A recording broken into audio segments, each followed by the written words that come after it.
Football বিশ্বকাপের ইতিহাসে অনেকগুলো আইকনিক ম্যাচ বল ব্যবহৃত হয়েছে, যার প্রতিটি প্রযুক্তির বিবর্তনের সাক্ষী। নকশা, পারফরমেন্স এবং ঐতিহাসিক গুরুত্বের ভিত্তিতে ফুটবল প্রেমী ও বিশ্লেষকদের মতে সেরা 5টি বল হল অ্যাডিডাস টেলস্টার। 1970 সালের মেক্সিকো বিশ্বকাপে প্রথমবার অ্যাডিডাসকে আনুষ্ঠানিকভাবে বিশ্বকাপের বল তৈরির দায়িত্ব দেওয়া হয়। এটি ছিল ইতিহাসের প্রথম বল যাতে সাদা কালো প্যানেল ব্যবহার করা হয়েছিল। টেলিভিশনে যেন বলটি স্পষ্টভাবে দেখা যায় সেজন্যই এমন নকশা করা হয়েছিল। এটি আধুনিক ফুটবলের নকশার ভিত্তি স্থাপন করে দিয়েছে। অ্যাডিডাস অ্যাজটেকা।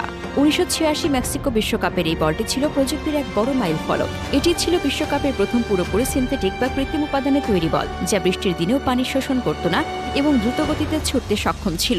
এর নকশা মেক্সিকোর ঐতিহ্যবাহী অ্যাজটেক স্থাপত্য থেকে অনুপ্রাণিত ছিল। অ্যাডিডাস ত্রিকোলোরে। 1998 ফ্রান্স বিশ্বকাপের এই বলটি ছিল বিশ্বের প্রথম মাল্টিকালার বা রঙিন বল। ফ্রান্সের পতাকার রঙে নীল, সাদা ও লাল রঙের এই বলটি তৎকালীন সময়ে খেলোয়াড়দের দারুণ নিয়ন্ত্রণ এবং গতির জন্য ব্যাপক প্রশংসা পেয়েছিল। এটি দীর্ঘস্থায়ী ও উন্নত সিনথেটিক ফোম দিয়ে তৈরি ছিল। Adidas fever Nova. 2002 সালে দক্ষিণ কোরিয়া ও জাপান বিশ্বকাপের এই বলটি তার অনন্য এবং বর্ণিল নকশার জন্য ফুটবল ইতিহাসে অমর হয়ে আছে। আগের বলগুলোর তুলনায় এটি ছিল অনেক বেশি হালকা এবং এর ফ্লাইটে সূক্ষ্ম নিয়ন্ত্রণ ছিল, যা গোল করার ক্ষেত্রে স্ট্রাইকারদের অনেক সহজ করেছিল। এর গোল্ডেন ট্রায়াঙ্গেল প্যাটার্ন ফুটবল ভক্তদের কাছে দারুণ জনপ্রিয়। Adidas Brazuca.